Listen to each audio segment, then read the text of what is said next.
Welcome everyone to today's edition of Reading 365. Today is Saturday, December 12th, if you can believe it. I am Megan Horn. I'm typically your host on Fridays, but here I am today with two very special people. So I'm excited to hear the readings today.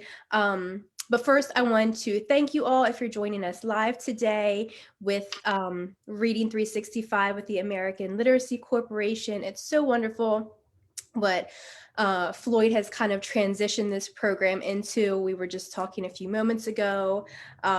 We are so lucky to have this virtual world at this time. So to be able to bring something as special as reading that we usually connect with people one-on-one, we can still enjoy it virtually and reach more people than we normally would anyway. So happy to have you all today. I hope you enjoy today's reading. We will start with Cheryl. She has a very special book for you today. I will let her share what book she's reading, and then afterwards we'll get to talk to Cheryl a little bit, okay? So go ahead. All right. The book that I'm going to be reading to you is called Honey, Baby, Sugar Child. It's by Alice Faye Duncan and illustrated by Susan Keeter. Honey, baby, sugar child, Lord knows I love you so.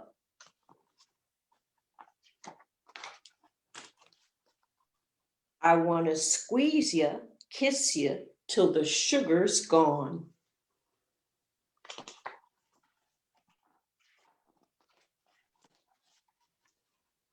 Child, I want to eat you up.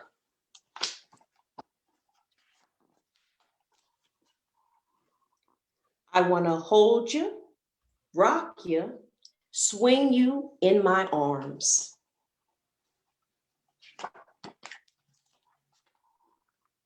You make me want to dance and sing.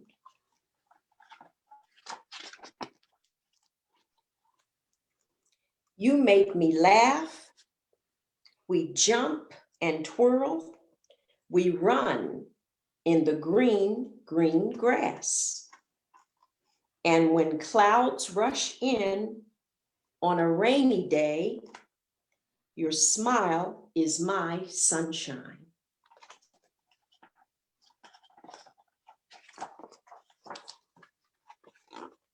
Sweet honey, baby, you drive me wild every time I see your face.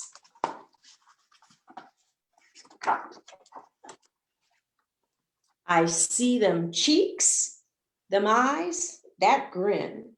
My heart skips a bop for you.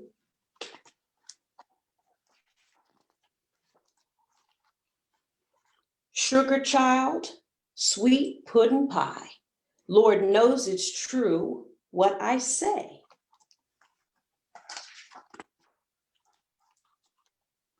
You're my favorite patty cake.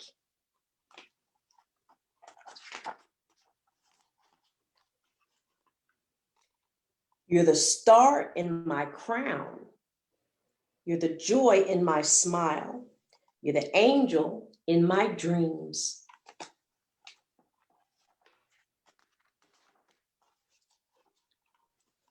You make me laugh. We jump and twirl. We run in the green, green grass. And when the clouds rush in on a rainy day, your smile is my sunshine.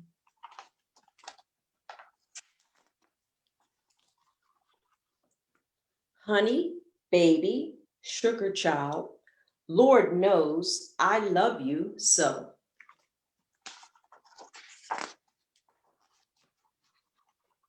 And no matter how big or tall you get, and no matter how far you roam, I'm going to always be your sweet my dear, and you're going to always be my baby. And that's the end. Honey, Baby, Sugar Child by Alice Faye Duncan. Awesome. Thank you for sharing that, Cheryl. I love that book. The illustrations were beautiful. And I think we can all relate. If we've ever had a small child in our life, we just want to squeeze them and eat them. Mhm. So what made you choose that book? Has that always been a favorite of yours? Well, I have a goddaughter now. She just turned 1, and so we do a lot of reading. So I have a whole library of books. So when we get together, I read a story to her. So this one I just thought was perfect for her. Yeah. That's perfect. Great. Thanks for sharing. Well, we'll chat for a couple minutes, but let's get to Susan and hear what book she has to share. Susan, are you ready to read your book? Yep, I'm ready to read my book. Okay. Turn your video on when you... Yeah, I'm trying to turn it on and it's just not doing it. Yeah, here we go. There you go. All right. Okay. Okay. Here's my book. My book is the story about Ping, but it does have some people in it too. I need to tell you something about this book, and I'll tell you in a couple of pages. My name is Miss Sue, and I'm going to read The Story About Ping by Marjorie Flack and Kurt Wiese. There again, it says the story about Ping because this is the title page, but what's important is on the back of the title page. Oh, wait a minute, they put it on the bottom. And the thing that's important is that it tells me when they made this book, a very long time ago, when my grandma was a little girl. That's how long ago they made this book. The Story About Ping. Once upon a time, there was a beautiful young duck named Ping. Ping lived with his mother and father and 2 sisters and 3 brothers and 11 aunts and 7 uncles and 42 cousins. Their home was a boat with wise eyes on the Yangtze River. Each morning as the sun rose from the east, Ping and his mother and his father and sisters and brothers and aunts and uncles and 42 cousins all marched one by one down a little bridge to the shore. Can you see that? To the shore of the Yangtze River, and all day they would hunt for snails and little fishes and other pleasant things to eat. But in the evening, as the sun went down, as the sun set in the west, la la la la lee, would call the master of the boat. Oh, a person.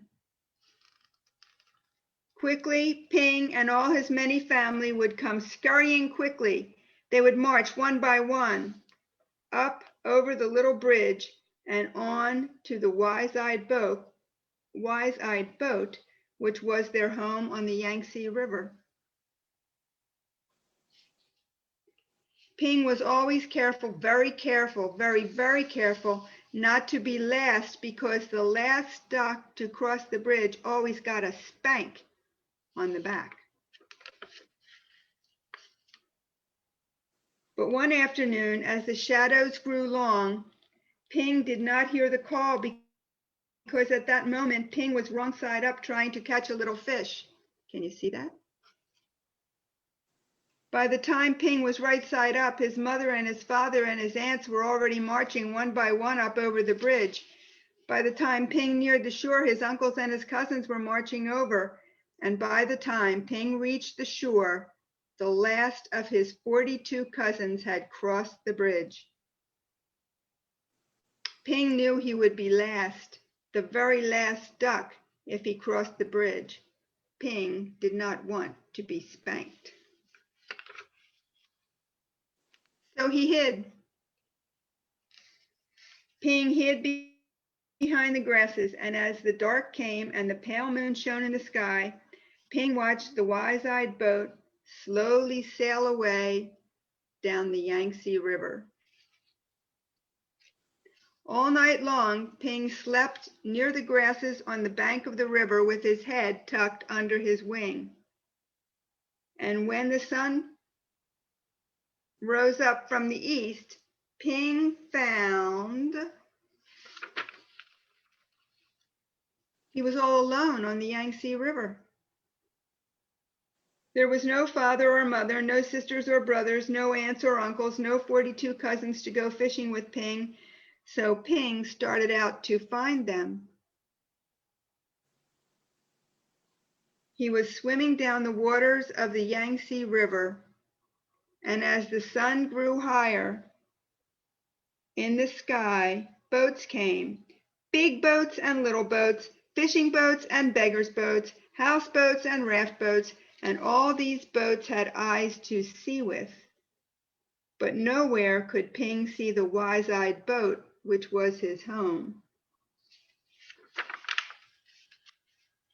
Then came a boat full of strange, dark fishing birds. Ping saw them diving for fish for their master. As each bird brought a fish to his master, he would give it a little piece of fish for pay. Closer and closer swooped the fishing birds. They were near Ping. Now Ping could see shining rings around their necks, rings of metal made so tight the birds could never swallow the big fish they were catching. Swoop, splash, splash. The ringed birds were dashing here and there all around Ping. So he ducked and swam under the waters of the Yangtze River. When Ping came up, the top of the water was far away from the fishing birds. He found little crumbs floating on the top of the water. Tender little rice cake crumbs which made a path to a houseboat. As Ping ate those crumbs, he came nearer and nearer to the boat. Then, splash! There in the water was a boy. A little boy with a barrel on his back, which was tied to a rope from the boat. Just as all boat boys on the Yangtze River are tied to their boats. In the boy's hand was a rice cake. "Oh!" cried the little boy, and up dashed Ping and snatched at the rice cake. Quickly, the boy grabbed Ping and held him tight. "Quack, quack, quack, quack," cried Ping. "Oh!" yelled the little boy. Ping and the boy made such a splashing and such a noise that the boy's father came running, and the boy's mother came running, and the boy's sister and brother came running, and they all looked over the edge of the boat at Ping and the boy splashing in the water of the Yangtze River.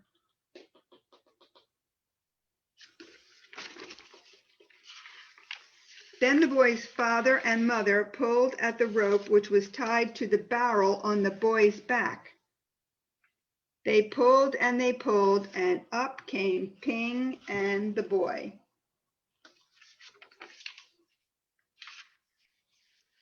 They came onto the houseboat. "Ah, a duck dinner has come to us," said the boy's father. "Ah, I will cook him with rice at sunset tonight," said the boy's mother. "No, no, my duck, not my boat. No, no, my duck is too beautiful to eat," cried the boy.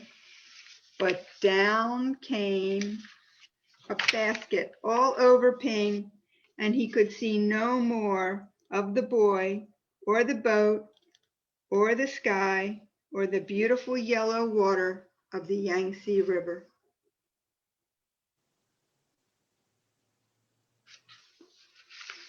After a long while, Ping heard the sound of oars and felt a jerk, jerk, jerk of the boat as it was rowed down the Yangtze River.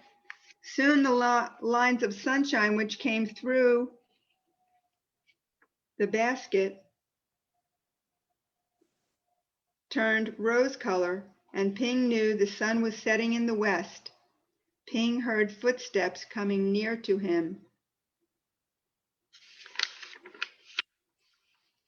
The basket was quickly lifted and the little boy's hands were holding Ping.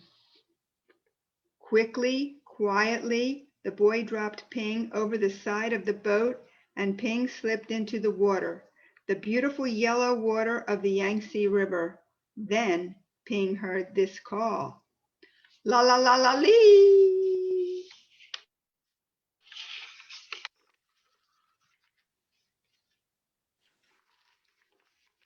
Ping looked, and there was the bank of the there near the bank of the river was the wise-eyed boat which was Ping's home, and Ping saw his mother and his father and his aunts all marching one by one up over the little bridge. Swiftly, Ping turned and swam, paddling toward the shore. Now Ping could see his uncles marching one by one. Paddle, paddle, Ping hurried toward the shore. Ping saw his cousins marching one by one. Paddle, paddle, Ping neared the shore, but 2 cousins marched over the bridge, all 42 cousins now.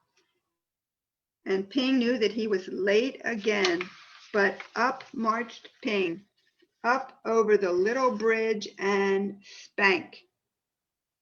Down came the spank on Ping's back.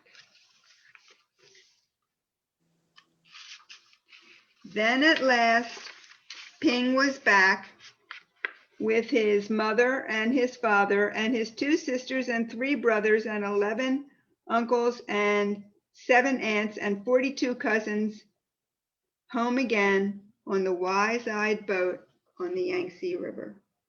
And that's the end.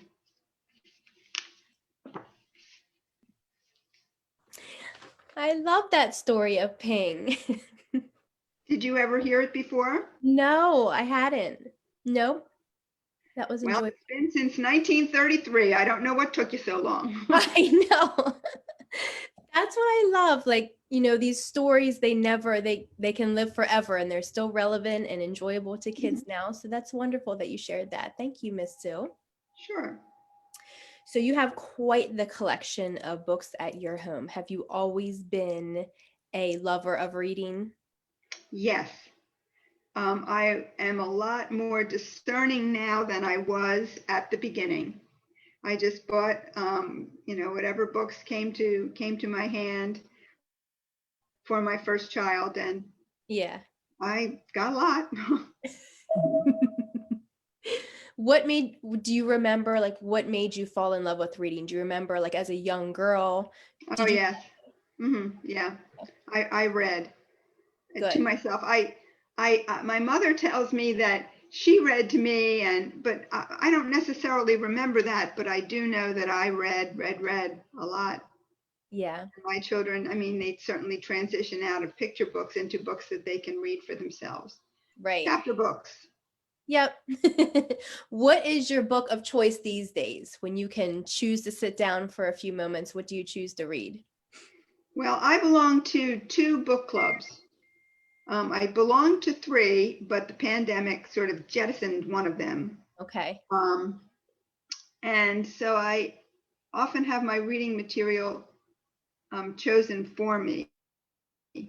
Sometimes I agree, sometimes I don't agree. I pretty much find things to read.